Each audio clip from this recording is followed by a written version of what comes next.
Matt, Yes, Thomas. what's your favorite hate symbol? What's my favorite hate symbol? I mean, you gotta have some respect for the black sun, right? Like, tile your floor with that stuff. It's Yeah, pretty. The Sonnenrad famously featured on the elbow of Alex the Terrible from Slaughter to Prevail, who said, "Oh, it's not a Nazi symbol." I'm like, "Yeah, you're a Russian who got this in the like early 2010s. I think you are actually a Nazi." And he has subsequently made loads of statements since that. I was like, "Oh no, yeah, you are just a Nazi." Or I could be really controversial and say, the Union Jack, lol. Yeah, butcher's apron. The flag of the America, The flag. yeah. What's your favorite hate symbol? Oh, do you know what? This is going to be a very sincere answer. I kind of do have an affinity for like the kind of graphic design elements of like the BMP from the 80s or the National Front. National Front, I suppose. They got most of their iconography from the BUF from the Mhm. 30s, who were really doing some, they were really putting some stuff out there. Yeah. The We're doing BUF. post-structuralist fascism with like a Art Deco aesthetic. Let's make it cool again. Get rid of all the AI generated fucking shitcoin Doge bullshit. Let's bring it back. Let's make Nazism aesthetically pleasing again. We're getting marble statues. We're getting men under 5'7". We're bringing it back to its roots. The ADL consider ACAB to be a hate symbol. Yeah, well, fuck it, I'm a hater then. And with that out of the way, you're very welcome to Beneath the Skin, the show about the history of everything told through the history of tattooing. As always, I am one of your co-hosts, Thomas Samani, and I'm joined as ever by my beloved and esteemed co-host, Dr. Matt Lauder. Thank you. I'm a lover, not a hater, as we know. Depends. And today we've done an episode on this before, but we thought it would be pertinent, given the political climate, to talk about hate and the far right and the right wing in general, and how it intersects with tattooing. And we are joined by a wonderful guest, my new co-worker, and host of the upcoming This Guy Sucked podcast, which will feature Matt, Dr. Claire Aubin. Claire, you're very welcome to the show. Thank you. And I would like to say I am a hater, not a lover. Yes. Claire, what's your favorite hate symbol? I don't think I had ever thought about that before 3 minutes ago. And I've been thinking about it. And I do think it's got to be not a symbol, but sort of like a package, a genre of symbol, which is the sort of like historical crusader kind of shit. I think that because at least there's an attempt to connect to some sort of like fairly pretty, aesthetically pleasing past. And they're more like, they're sneakier, which I think is admirable. They're like more under the radar ones. Are we just happy that people are actually reading history and engaging with history as historians? Is this what it's come to? I honestly think that's it. I'm like, well, at least they know where these things are, what Jerusalem is as a place. At least they're aware. Mm-hmm. But yeah, I just have to say that we are ardently not Nazis. The Nazis were never cool, neither they nor their aesthetics. Leni Riefenstahl is a hack. Hugo Boss is a hack. Fuck them all. And yeah. So I would add Coco Chanel to the hack Coco list. Chanel as well. Coco Chanel was a hack as well. It sucked. To paraphrase a Sarah Silverman gag, they're cute when they're small, though. Why can't they stay small?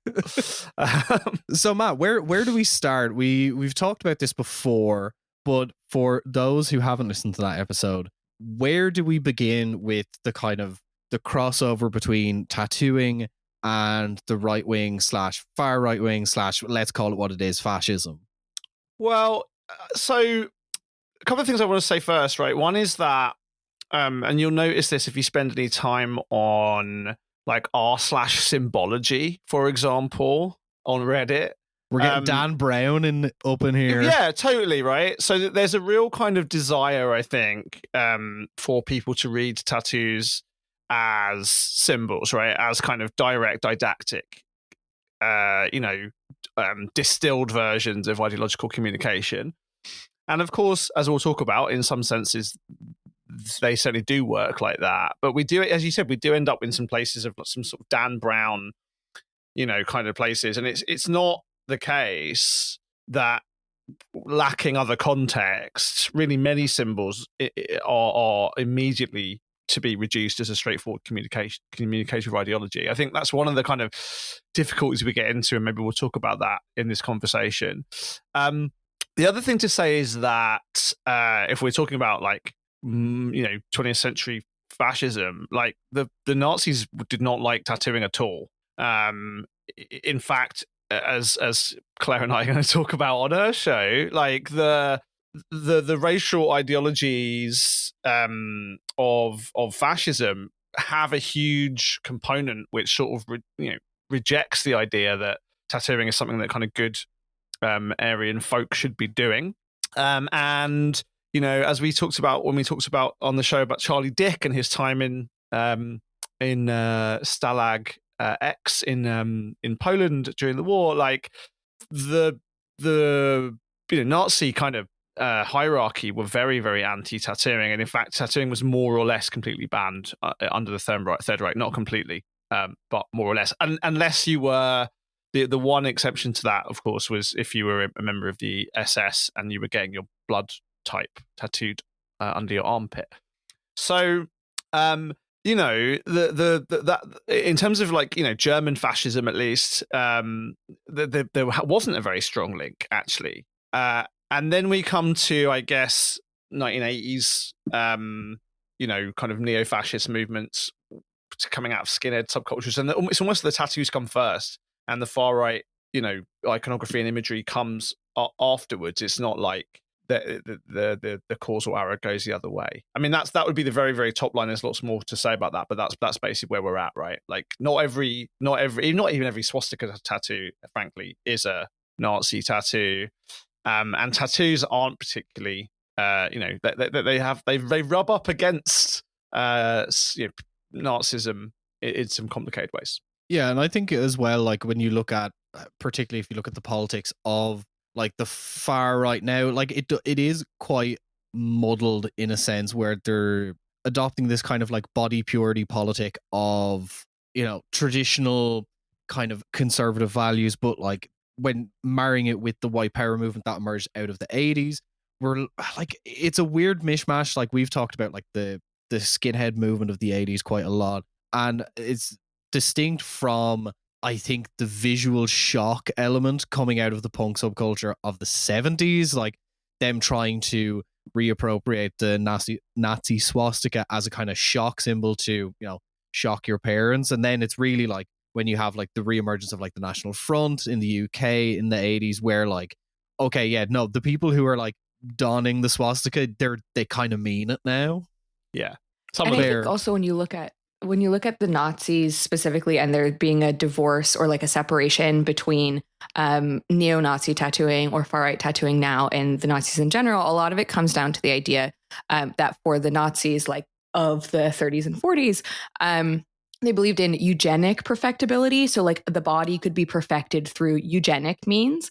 And to tattoo yourself is to interfere with this idea of a perfect Aryan body, of a eugenically perfect body, and the sort of inherent perfection of this specific type of body. And so by interfering with that, what you're doing is you are actually contributing to the sort of degradation of an ideology. So there's not a desire to alter your body in that specific way, unless it's through like exercise or that kind of thing. Right. And it's to go back to that period in the 30s and 40s, like that is really because, particularly in Europe, but not so much in the United States and Britain, but certainly in Germany and Italy and France a little bit, like tattooing is basically racialized again.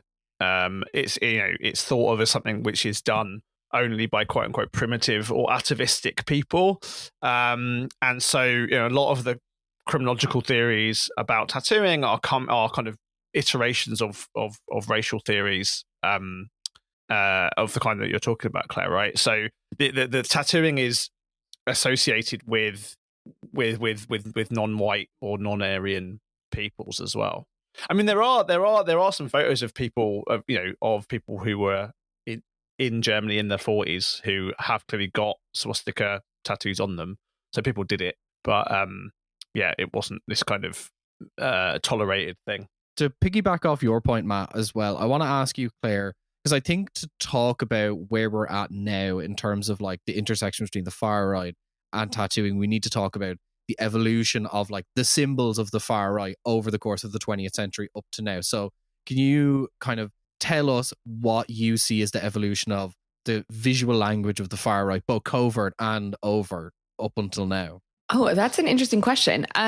I think a lot of it is about a reaction to Nazism. So a lot of the things that are being referred to are not Nazism itself, but there are responses to it. So like one of the most common Nazi tattoos you see, or neo-Nazi tattoos that you'll see, which most people will probably be aware of because it is so common, are things like 14 or 1488. And those are references to white supremacist slogans, like the 14 words. And then 88 refers to the 8th letter of the alphabet. So H, and it stands for Heil Hitler. But it's about referring backwards to something for a sort of in-group. And that's really common rather than actually referring to Nazism itself or to being part of Nazism. Instead, it's this like backwards facing reference that we see a lot. And I think that's sort of the shift is towards this like reactive, responsive kind of visual language rather than one that is just inherent to the group itself. I think one thing that's interesting when we look at, I suppose, movements in the contemporary far right, it feels weird to call it the far right contemporary in 2025, but that's the world we live in right now. It operates on kind of this mode of constantly shifting what language and symbols they're using in order to have a kind of plausible deniability. Less so, I think, in 2025, more so in the past few years. But like we've seen them adopt symbols like the OK symbol and stuff like the Pepes to kind of be this crypto signaling to each other, but also to the outside world. Do you see that translating into tattooing in some of the far right now, or where are we at? Oh, yeah, absolutely. I mean, what I was saying at the start of the episode where I'm talking about like this sort of reference to the Crusades and stuff, a lot of that comes from internet bred sort of return to traditionalist ideas. And these things already existed previously, of course, like the Nazis were really into classical antiquity. But there's this revitalization of classical antiquity within internet circles, and particularly far right, like QAnon sort of circles, that then has made its way out into tattooing. And so now you have all these people like Pete Hegseth, for example, getting Jerusalem crosses tattooed on them, or Deus Vult, which are references to the Crusades. And there is an innocuousness to them where they can say, actually, that's not what I meant by that. Actually, I'm just a dedicated Catholic. And that gives them sort of an air of respectability. But it is coming out of these internet-based subcultures, or that start in these internet-based subcultures and make their way out into the mainstream. But yeah, and that's how these things get appropriated to mean something different. I mean, I think those slippages are super interesting, right, and super complicated. So I was just pulling off my shelf behind me the worst book that I own, which is this, the history of the white nationalist skinhead movement, which is written by people that were involved in it, and it includes a kind of dedication at the beginning, which says basically like, yeah, this is just like a dedication, like it's just history. We're not actually supporting any of this stuff, but you really get a sense that they're quite supporting it. People that basically were writing like far right white power music fanzines in the 80s. But what's really interesting about reading that, which is an account of really the 80s, right, 79 to 93, is that slippage works in two directions. So the mainstreaming of certain images or of the appropriation of mainstream images by the subculture like allows the plausible deniability, but it also means that lots of people who end up engaging with these images, it becomes really a kind of in-group identity that's not particularly political with a capital P, right? And it's really interesting that the way that a lot of these guys are talking about, recruits, if you want to even call it that, to the white power movement in Britain in the 80s is that they do say like they're going to join, that they're teenagers, they're going to join a side. If it's not us, they're going to go and hang out with Rock Against Fascism, right? If they don't come to Rock Against Communism, they're coming to come. And it really is a kind of non-ideological movement for most people in it at the beginning. But of course, that means that that creates that ambiguity and slippage, which allows the kind of politics to develop. And if you read accounts of people that were members of the BNP who now left, or who were kind of groomed into it as kids, like they'll say the same thing. It's like, I didn't know anything about politics. I just wanted to hang out with some cooler, bigger boys, and it becomes that that kind of space is really difficult and slippy. So I think what you're saying, Matt, is all of this is Eric Clapton's fault. That's basically what I'm saying.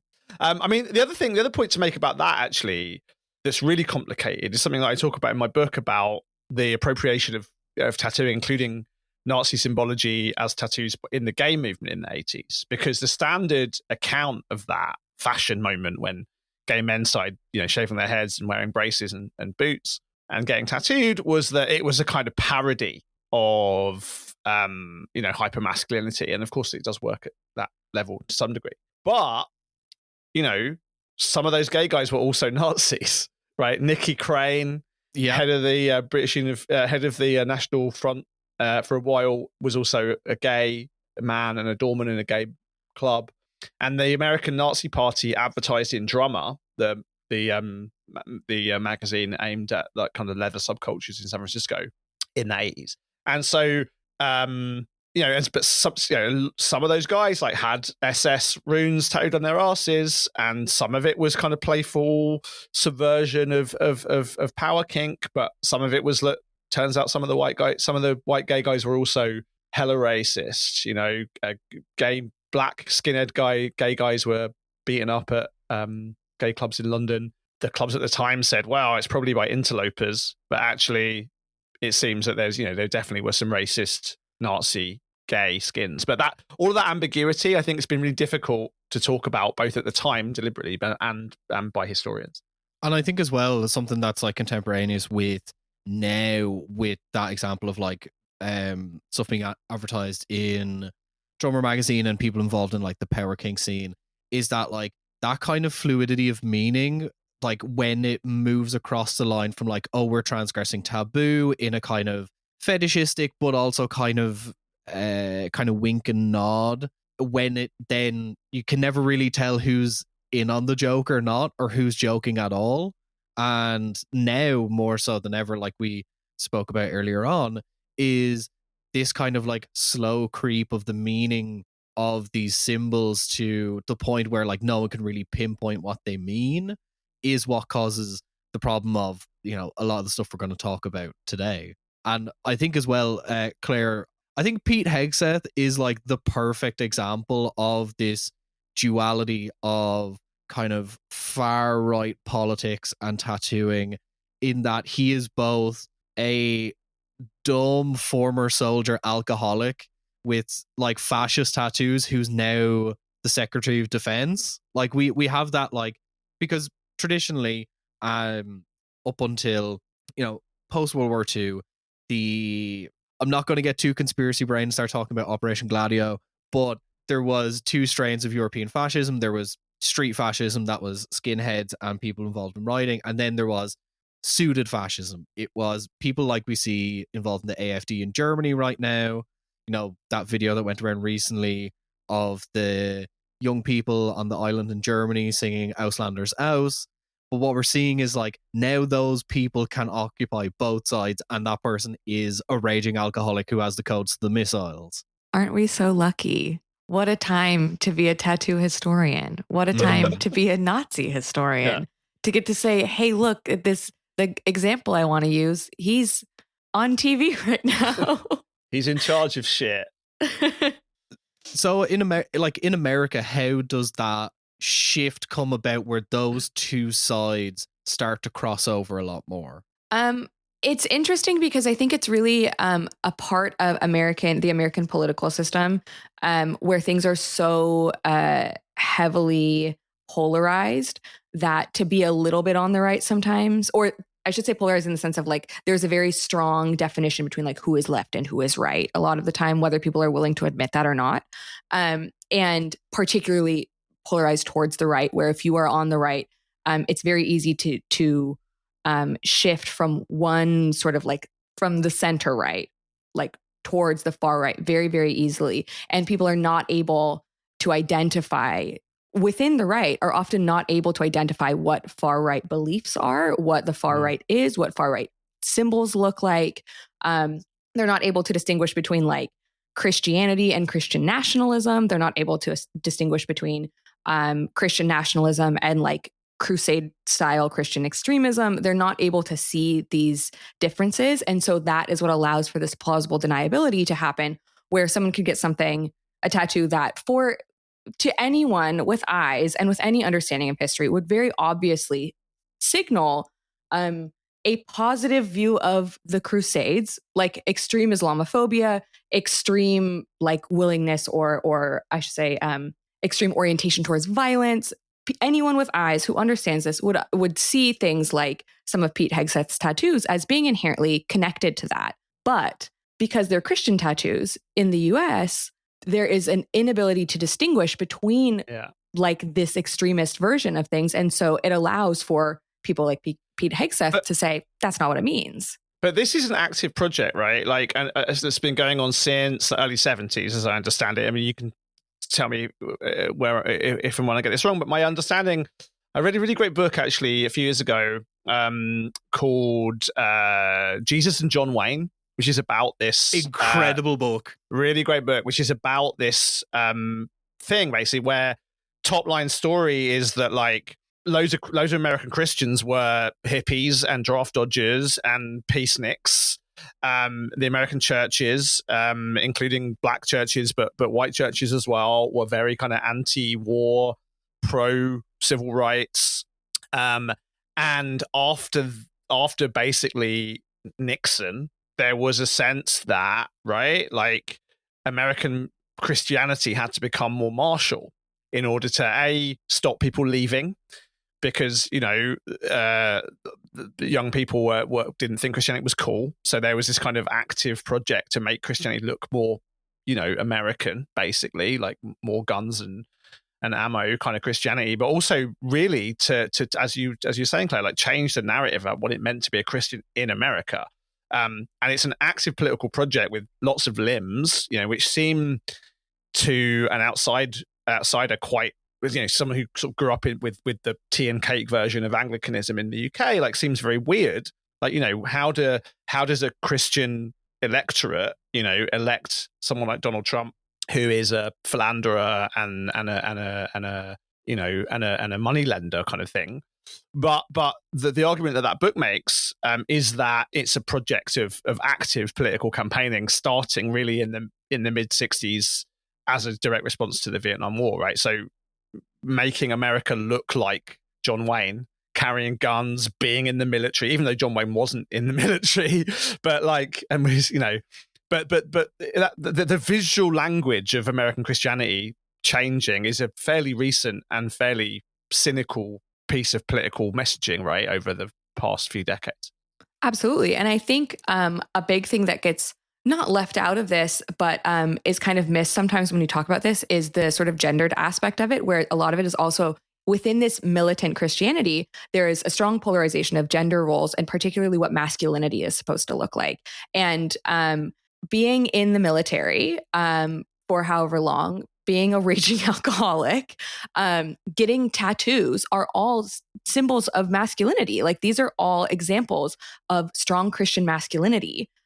Because these are what men are supposed to or are allowed to do. Even things like tattooing become, and this has been the case for a long time, but are seen as masculine behaviors. So very frequently you will see on the right men who are heavily tattooed with partners, usually wives or girlfriends, who are not tattooed at all because women are supposed to be soft, and they also have this sort of eugenic perfectibility to them, but their bodies are soft and sacred, and men are made to be dangerous. They're supposed to be willing to experience pain, and tattoos are the perfect way to express this willingness to experience pain in in the service of your political and religious convictions.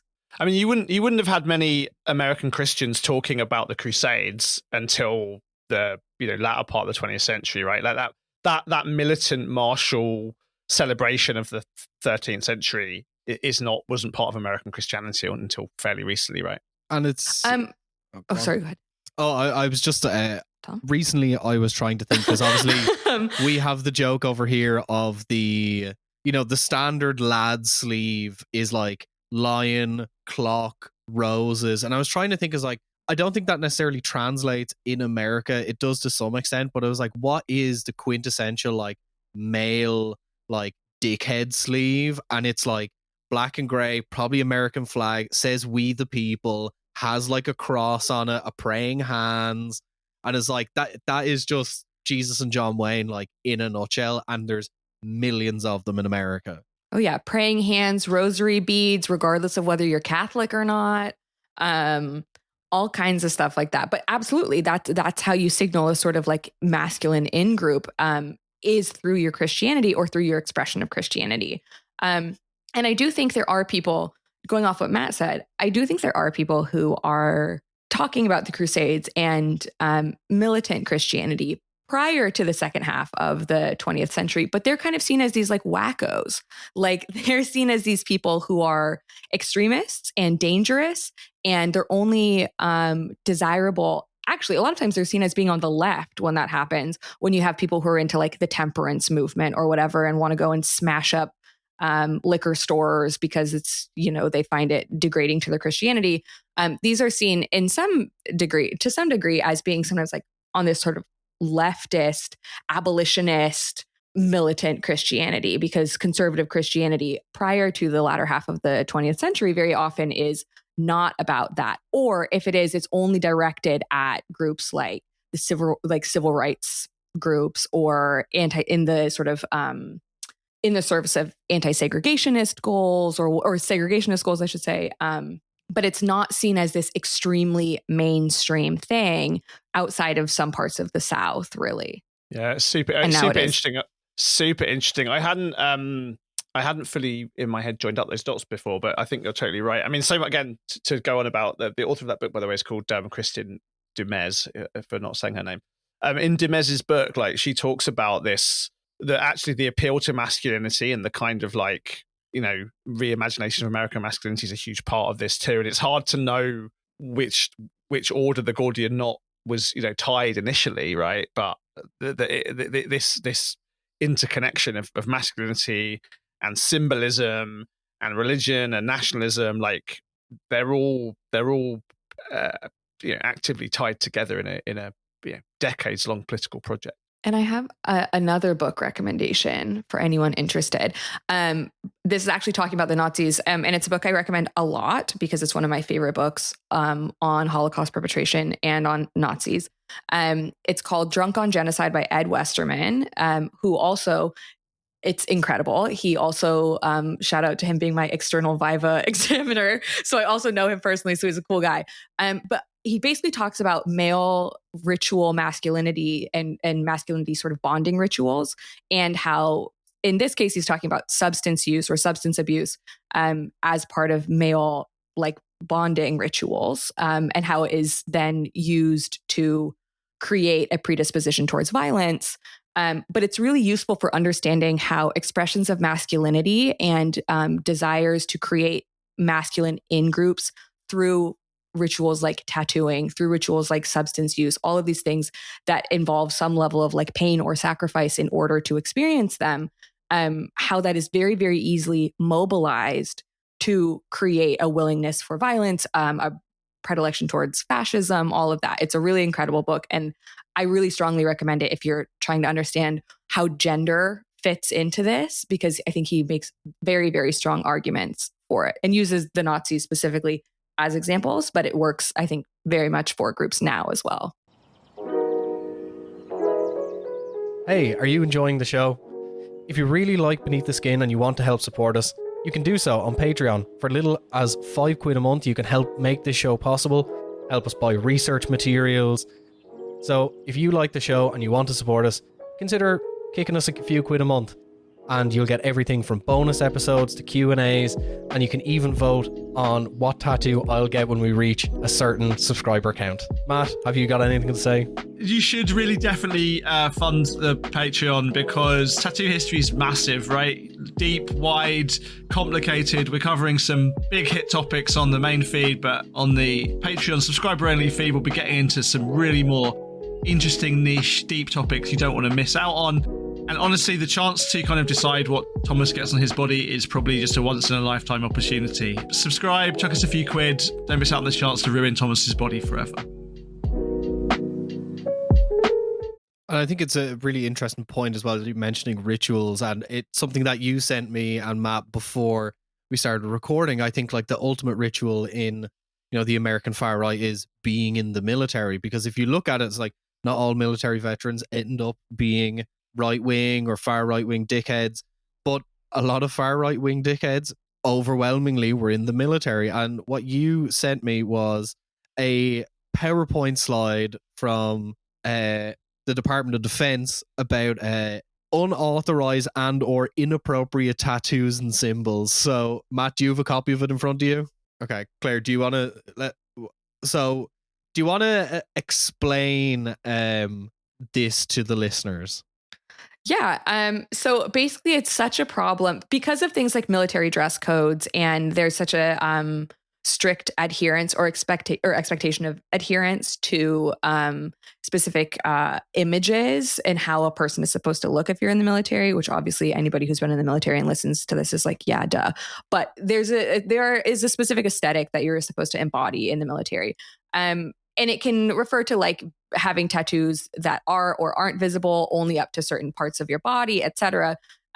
But it's such a problem that they have people either with tattoos wanting to join the military or in the military and getting tattoos that they're not supposed to get, that they have to publish guides that say, hold on, you cannot get, for example, let me look at some examples here. You cannot get the Othala room. You can't get it on your neck. You're not allowed to get some like Viking white power symbol tattoos on your body and be in the military. That one's they make a distinction between unauthorized, so tattoos you cannot get, and inappropriate ones. And inappropriate ones are ones that you might be able to have, but you would have to hide them.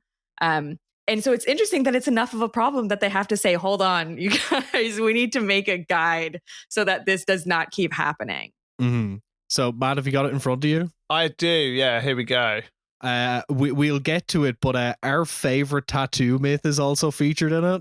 Oh, is it? Which one? Tell me. The spider web.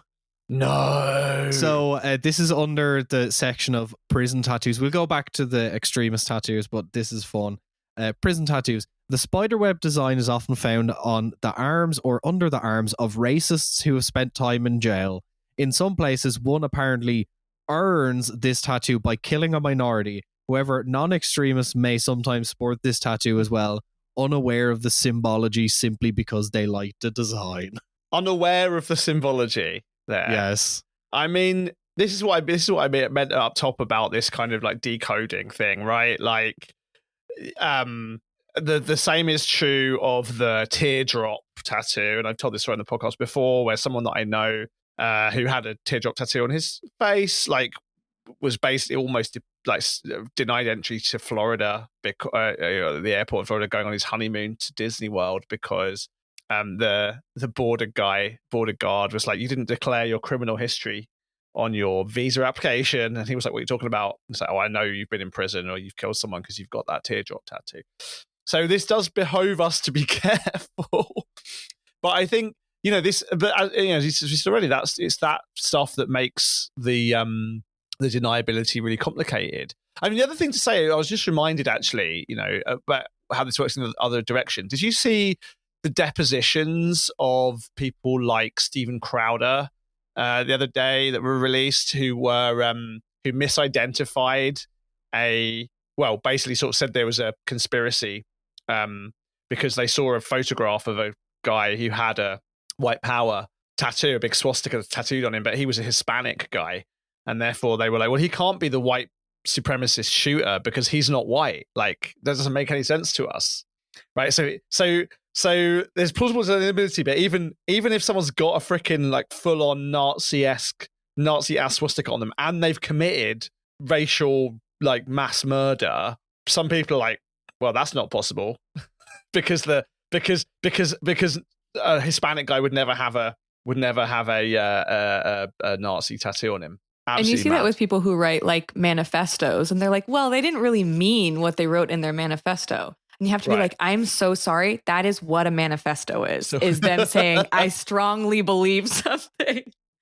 Like, that's pretty much the definition of a manifesto. But you do see that with particularly people who are not white writing manifestos that include white supremacist conspiracy theories, or include whatever white supremacist beliefs, where people are unwilling to accept that this can translate to a worldview that extends beyond your specific race, and that things like getting a swastika tattoo or writing a straightforward white power manifesto, somehow you can still be disqualified from being a white supremacist, even when you have really demonstrated your conviction. And also, I just want to say, for your friend, criminals are allowed at Disney World. Like, and it's really sad that even if you were a criminal, this guy was saying you shouldn't go to Disney World because you didn't tell us that you're a criminal. Because actually, he should still be able to go to Disney World. Even murderers should get to enjoy the magic of the mouse. I think it was more that he hadn't like applied for the visa in the correct way. I mean, the list is great. I love this, right? So clock faces without hands means you did time. Tombstones with numbers, the years they were inside. Like, it says crying face of woman, face of female crying has someone on the outside waiting. Any crying woman tattoo. And just while we're looking through this list, on the topic of shooter manifestos, a terrible thing that both of you as educators would be very sad to hear is that the level of writing quality in shooter manifestos has declined significantly since COVID. Because they're using ChatGPT. But it's also the relative literacy rates in America have been dive bombing. I wanted to show you this. This is a horrible anti-Semitic poster that was put up by Blood and Honor activists, right? Yeah, but it's more so this is, for listeners, this is a horrifically anti-Semitic cartoon poster that was put up around London in the 90s, featuring a very, awful racist caricature of a Jewish man with a noose around his neck on top of a swastika. But the poster text says Hitler was Richt, RIHGT, and the caption underneath in this book that is more sympathetic to this stuff than it should be. Poster put up by B&H activists around London until they realised the spelling mistake. And that's the main issue with it. Apparently so. Until they realized that. Until they realized that there was an evil thing to make and display. No. The issue is that they misspelled the word right. Yeah. I mean, there is something. It is awful, and we shouldn't laugh at it really, but there is something darkly funny about the fact that the far right can't spell the word right properly. I mean, they are noted for their level of intelligence. Not good. But like looking through this list, and I suppose like looking at the extremist symbols, there's an Iron Cross, there's the White Aryan Resistance logo. There's an example of a skinhead lady tattoo. We should send this to Lal Map. He might know who drew it. There's, the swastika, the white power eagle, the life rune, the hammer skin nations. This is actually a design I haven't seen in years. I haven't seen it referenced at all. Then, stuff like the 3 7s and America's favorite flag, the rebel flag. Well, it's technically the loser's flag more than anything, with a noose on it. You also end up with the numbers, Claire. You can tell me more about this. Like, one of the awful things about like number tattoos, right, and these kind of sort of crypto codes, is that you do see people like who get tattoos of numbers, which are plausibly or actually are their like dates of birth, or like the age that their friend was when they died, like 38, which by this list is like numeric symbol standing for crossed hammers, but like poor people who are getting kind of numbers tattooed on them, and it turns out awfully that their race is that they're like 83 and 88, like loads and loads of like kids who were born in 1988 ended up with this tattoo, which is plausibly readable as Heil Hitler, right? Like, again, that's a feature, not a bug for the far right, but it's very odd. Did you also hear about this, Claire? There was a reality show in the UK. Yes, I was living in the UK during this. Were you? Yeah. Right. Where they were doing like woodworking, and one guy was like super heavily tattooed, covered in tattoos, including on his face. And literally the first episode went out and everyone was like, that guy looks like he's a Nazi. And he was like, no, the numbers on my head are actually like the date that my dad died. And then his dad wrote to the newspaper going, I'm not actually dead. Like, yeah, I remember this. And because I had people, like media people, contacting me to say, what do you think? Is this guy a Nazi? And I had to be like, I'm so sorry. Obviously, yes. Yeah. Like there are some of these cases where it is really cut and dry, but because of that veneer of plausible deniability, it makes all of this shit a lot harder for us. But I also think, people who were born in 1988, I'm so sorry. The Nazis stole that from you. That's the Nazis stole that from you. Yeah. They took it. I hate being born in the 14th month of 1988. No, he had this. That guy had 88 on his head, and he said it referred to the year of my father's death. The Daily Mail tracked down his father Trevor, who lives close to his son, and said, "I'm here, aren't I? I'm alive and kicking. I'm not dead yet." Yeah. Oh, poor Trevor. Poor Trevor. A Nazi son who also like lies about his death. Yeah. Also, 420, Hitler's birthday. Neo-Nazis. Enough said. So, if you're a stoner, don't join the army, I guess.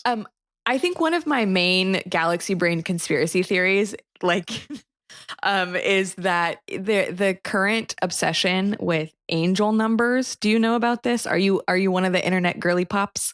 Oh no, you and Matt are going to align on this. Yeah, I've come across it. I wouldn't claim to be an expert, I have to say. Okay, so for the uninitiated, for those of you at home, angel numbers are this idea that if you see a number repeated a lot of times, it's angels speaking to you. It's the universe telling you something. It's your lucky number. You're gonna be in luck. You know what else it allows you to do? Get tattoos like 888 or just 88 or 777. For those of you uninitiated in that one, that's a KKK tattoo. But you can get repeated numbers tattooed on you. So my galaxy brain take is that angel numbers, first of all, obviously not real. Second of all, benefit white supremacists. So we should stop those ones, maybe, especially if your angel number is 7 or 8. Mm-hmm. Yeah. 14, 14, 14. Also, as well, Matt, featured in this PowerPoint is Celtic crosses. Yeah. Well, that goes without saying.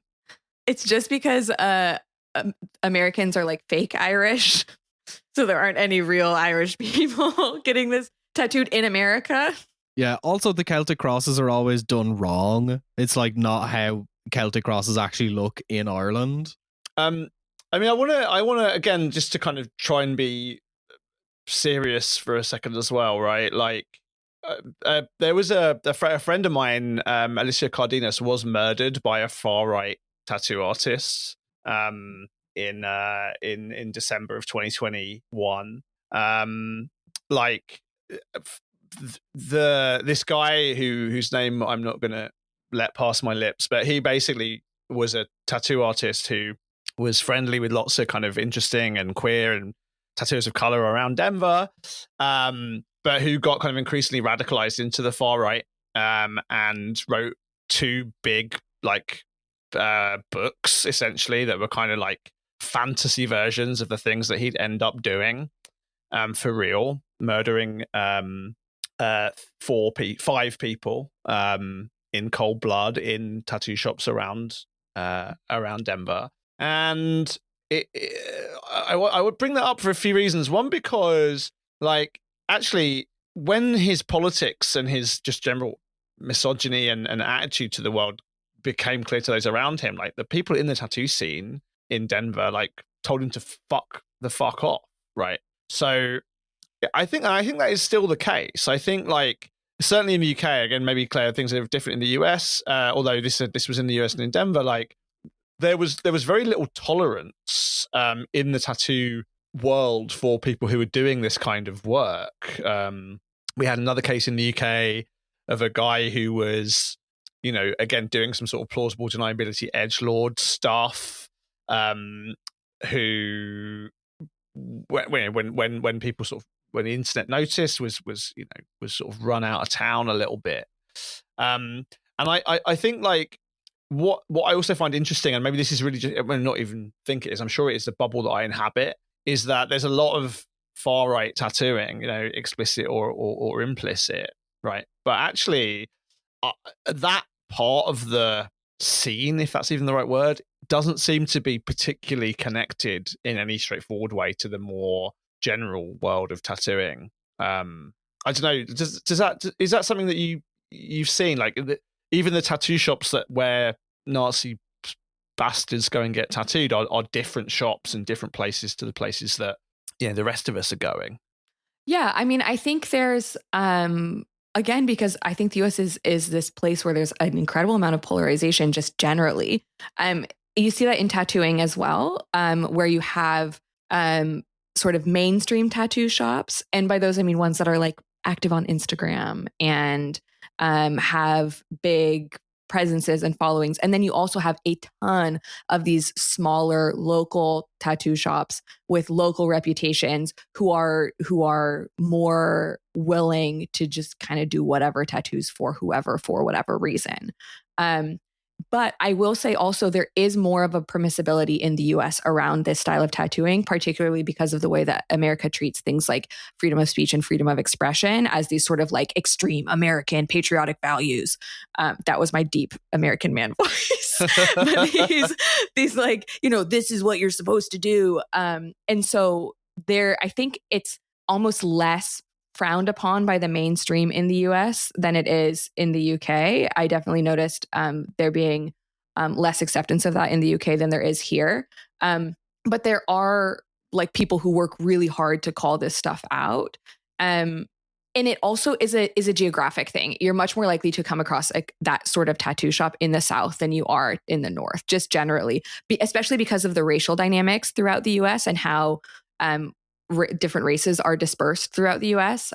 You're like in the North or in the West, you're not going to see that in the same or to the same extent, or that style of sort of like willingness to do racist tattoos or a predisposition towards racist tattoos. You're not going to see that in the West and the North as much, just because that's like not okay in this part of the US, because for example, in California, you're not going to have a classic Chicano tattoo shop next to a Nazi tattoo shop. That it's not happening that way. In the South, you don't have that first tattoo shop. You don't have the Chicano tattoo shop working in the same way right next to these people outside of places like Texas. We definitely saw it, I think, back in the 80s. As I said, it was in some places kind of just part of the standard repertoire of places, because I think it was not taken as seriously. But I think, it does feel like there's this polarization. I mean, it's interesting you mentioned freedom of speech, because that's also something else I'm wanting to bring up, right, in the context of a case. I don't know if we've talked about it on the show before, I don't think, Tom. The case of a guy called Marcel Zeck in Germany. Do you know, in 2015? Do you know this case, or 2016? The name is ringing a bell, but go on. Yeah, so he was a politician for the NDP, like a kind of forerunner of the AfD, this far right local party in Brandenburg. And he was 28 years old, and he was spotted at a swimming pool with basically the gates of Auschwitz-Birkenau on his back and the slogan "Jedem das Seine," like each to their own, or to each what he deserves, tattooed on his back.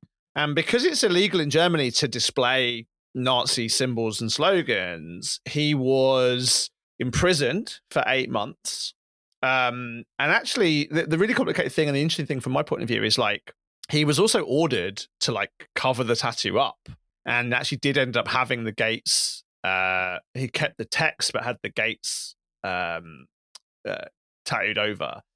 And like it leads. I've sort of thought in a bit more abstract sense, actually, about how how the law might deal with tattoos it wants to get rid of in a different context. But it's really interesting that in a place like Germany where showing Nazi symbols is illegal, therefore having Nazi tattoos is also illegal. But then you have the problem of like, well, okay, if you've got a Nazi tattoo, what do we do about that? And the German courts basically concluded that he had to have that tattoo covered up, and certainly he couldn't show it in public anyway.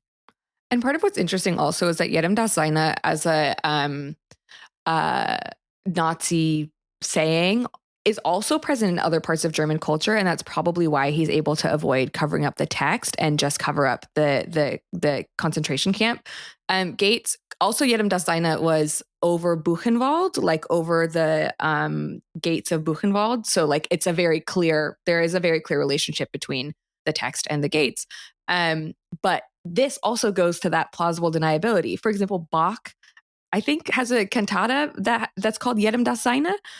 So you could literally say, actually, sorry, big Bach fan. Being a fuck. My dog is running around in the background. Yeah, you could say I'm a big Bach fan, actually, and that's really what I'm referring to. Jesus Christ! I mean, but obviously that kind of because of the laws in the US, like that's that kind of prohibition is never. There's no legal way. No, you can't tell people that they legally have to cover up a part of their body. Like, I mean, you could with clothing, but you can't tell them that with tattoos. Like, that's you can't. I mean, to be fair, things are changing all the time here, so who knows? Maybe you could do that now, but in the US, that's not. There's a pretty strong prohibition against like forcing people to tattoo their body in some way or another. Mm-hmm. And it's interesting, like, talking about, I suppose, the context of like that incident in 2015 versus now. And I just have the memory of, I remember I was maybe like 13 or 14 and I saw American History X for the first time. And obviously, like, Edward Norton with the huge swastika tattoo, I found it like so shocking. And maybe it's because I'm older now, but I feel like something like that isn't shocking anymore because it is just the reality of, yeah, there's probably lots of guys who, if they took off their t-shirt, big swastika.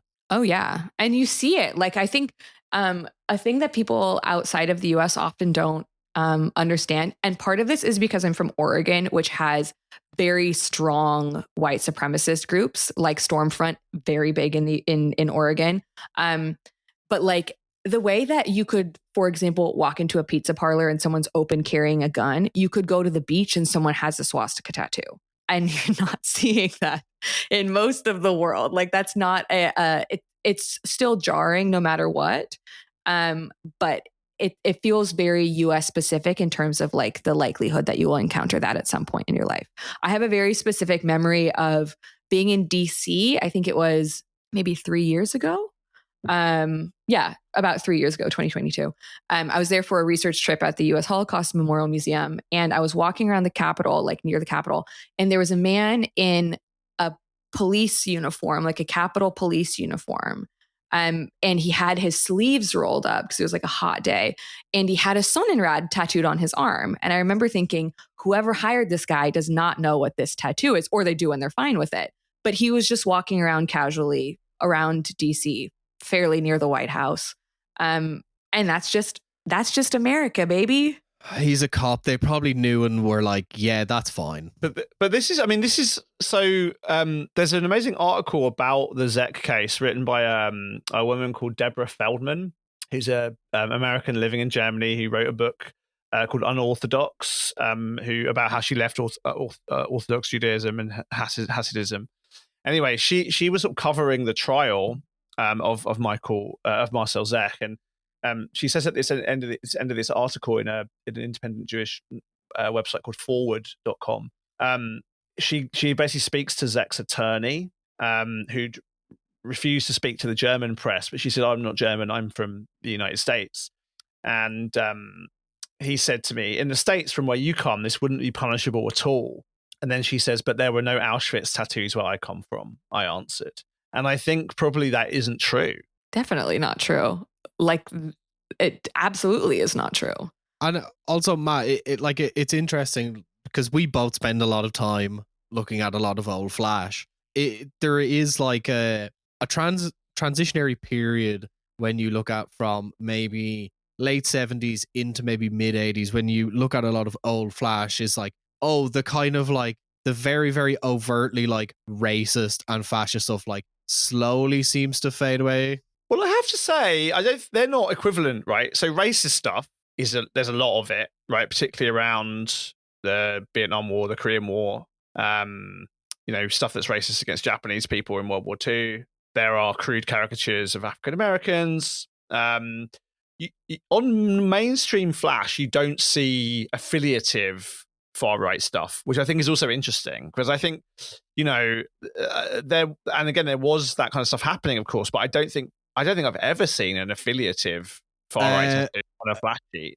Look at Stoney Knows Best and look in the background. There is shitloads of swastikas. Oh yeah, but again, that's not quite the same thing, right? Because there's the Sid Vicious with the punk art swastika armband. There's even kind of anti-Nazi stuff that's got swastikas in it. So I don't know. I don't think that was like stuff that affiliative Nazis were getting, or not, and at least not exclusively.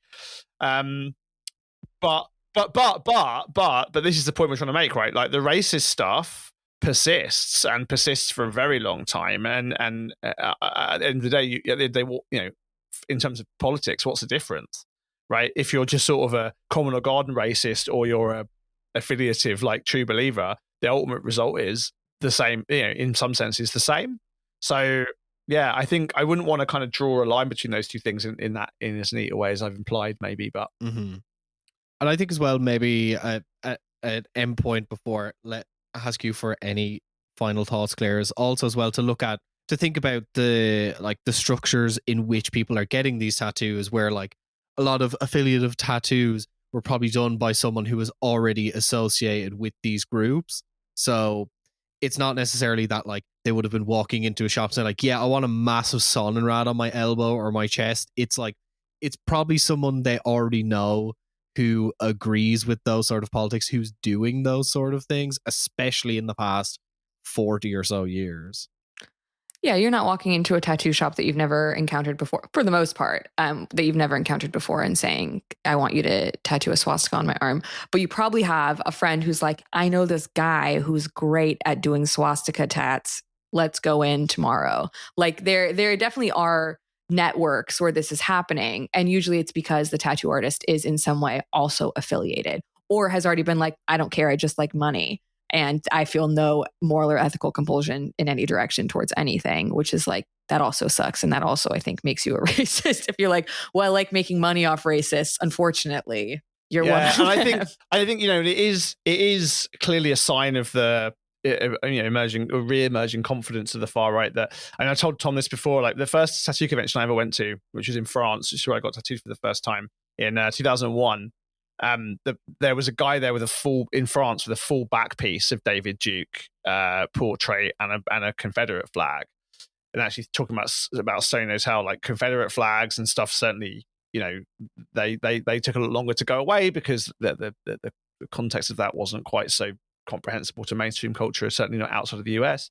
But the fact that people are now getting these much more demonstrative and less deniable symbols that are more obviously and clearly related to affiliative far right racism, and also to be clear, not in the context of like prison gangs, where again that's a bit more complicated, but like as you said, people kind of going to someone and getting a swastika tattoo, that is definitely on the rise, and that is fucking terrifying. Yeah, and I think one of the things I was saying to Tom before we started recording is that what's interesting about a lot of far right tattooing, as opposed to just like the normal sort of racist tattooing, is this getting racist flash or whatever.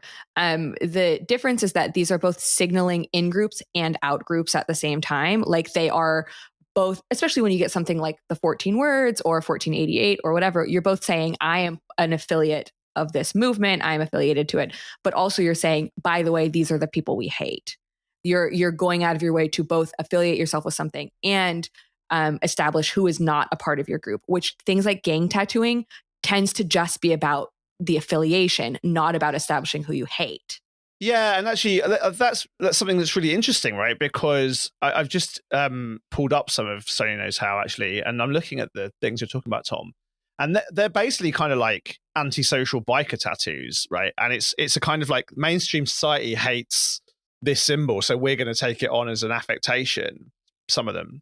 But actually, what this flip now, and this is the Hegseth thing, it's sort of the opposite, right? Hegseth's not getting that symbol because of his outsider status. As you said, he's getting it because of his in-group status, and that's the shift.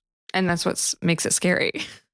I know we can't offend the bikers, Matt. You know, I'd say the number of people who are getting those tattoos who were ideological Nazis is a small proportion. Rather than getting them to like signal some sort of opposition, which interestingly is what has been argued recently about the like Roman salute thing, where people are like, no, it's actually signaling an opposition to the mainstream. However, the people doing that are mainstream. So there is some sort of ironic affiliation or attempt to prove opposition. Yeah, and ultimately it is a kind of fuck around and find out thing. I mean, the guy that I was talking about, alluding to in the UK, was kind of, you know, a biker guy, like a young guy who was kind of like playing with edgy biker stuff, but like he fucked around by being like, I don't mean it, and actually like you fucking find out that is not okay.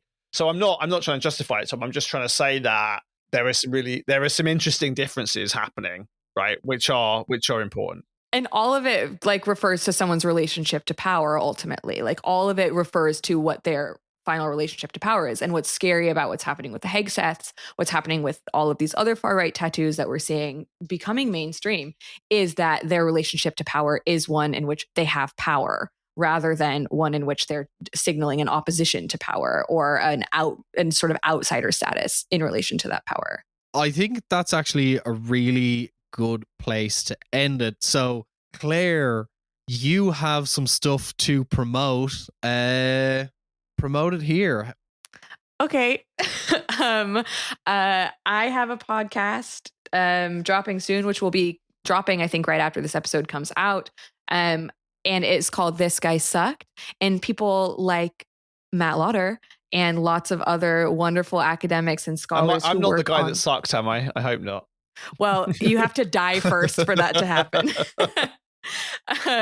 Scholars of the past will get to talk about people from their research that they actually kind of fucking hate, or that they actually have feelings about that we don't often get to express in our writing because we're sort of required to not be sympathetic, but to view things as without some overt bias, or to sort of be polite in the way that we speak about them, and sort of cut them apart with our arguments rather than with just being open about our feelings towards them.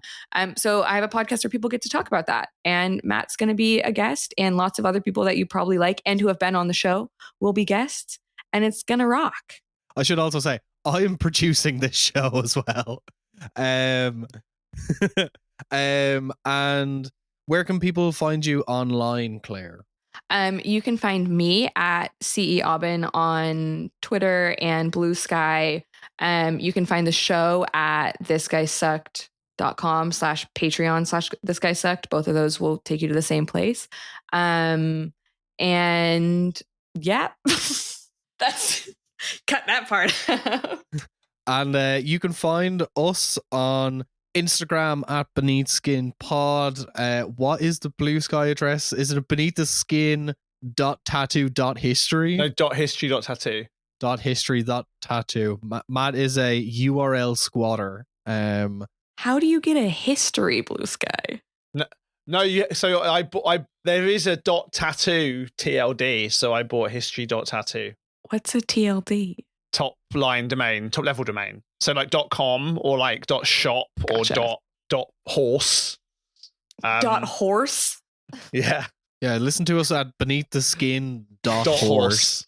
And also we have some people to thank. If you're listening to this episode, you will have heard it 2 weeks early on our Patreon. And we have some patrons to thank. If you subscribe at the £10 and above tier, you get a thank you.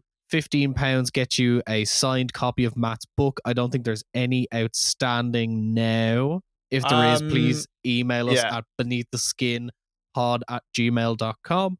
But without further ado, it is thank you to Chris Block, Ferris Mueller's Day Off, Shit Jesus, Seb Lewis, Roe, Reed Ford, and Kirsten Wright, Kevin Fish, Kathleen Burkhardt, James Schick, Eva, AirTech, eDub, Dylan, Charlie Lightning, and Casey Wardell. Thank you to all of you. And once again, there is merch on beneaththeskinshop.com if you want to buy a Greg Irons t-shirt, because that's all we have left. And yeah, it is thank you and goodbye from me. Bye.